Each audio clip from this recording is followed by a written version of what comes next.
নমস্কার কৃষ্ণপ্রেমী গুণী শ্রোতাজনেরা, অস্ত্রের দ্বারা আত্মাকে ছেদন করা যায় না।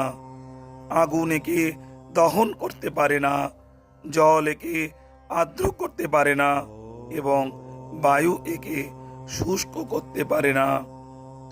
ক্ষিতি, জল, বায়ু, অগ্নি এবং আকাশ এইগুলিকে পঞ্চ মহাভূত বলে।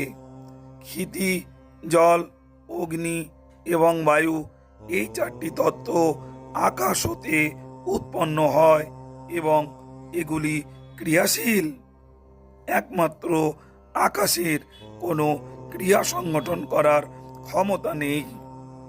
ক্ষিতি, জল, অগ্নি ও বায়ু এই তত্ত্বগুলি যখন নিজ কারণভূত আকাশকে এবং আকাশের কারণভূত মহত্ত্বকে ও মহত্তত্ত্বের কারণভূত প্রকৃতির কোনো ক্ষতি করতে পারে না, তাহলে প্রকৃতির অতীত যে আত্মা, সেই আত্মার ক্ষতি এরা কিভাবে করবে?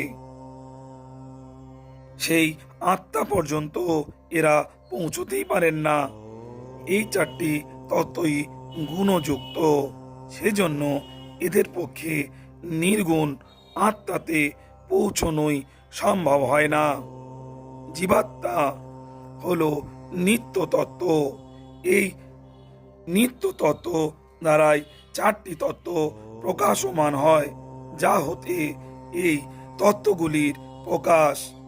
তার বিকৃতি ঘটানোর ক্ষমতা এদের কি করে থাকবে? সেই আত্মার ক্ষতি এরা কি করে করবে? শরীরকে অস্ত্র দ্বারা ছেদন করা যেতে পারে, জল দ্বারা ধৌত করা যেতে পারে, আগুন দ্বারা পোড়ানো যেতে পারে এবং বায়ু দ্বারা শুষ্ক করা যেতে পারে, কিন্তু এগুলির কোনোটি শরীরী বা জীবাত্মার কোনো ক্ষতি করতে পারে না। তারা জীবাত্মার কাছে পৌঁছাতেই পারে না। জীবাত্মা উদাসীন ও নির্বিকারভাবে অবস্থান করেন। সুতরাং মৃত্যুর জন্য শোক করে কি লাভ? শ্রোতাজন, কৃষ্ণপ্রেমী,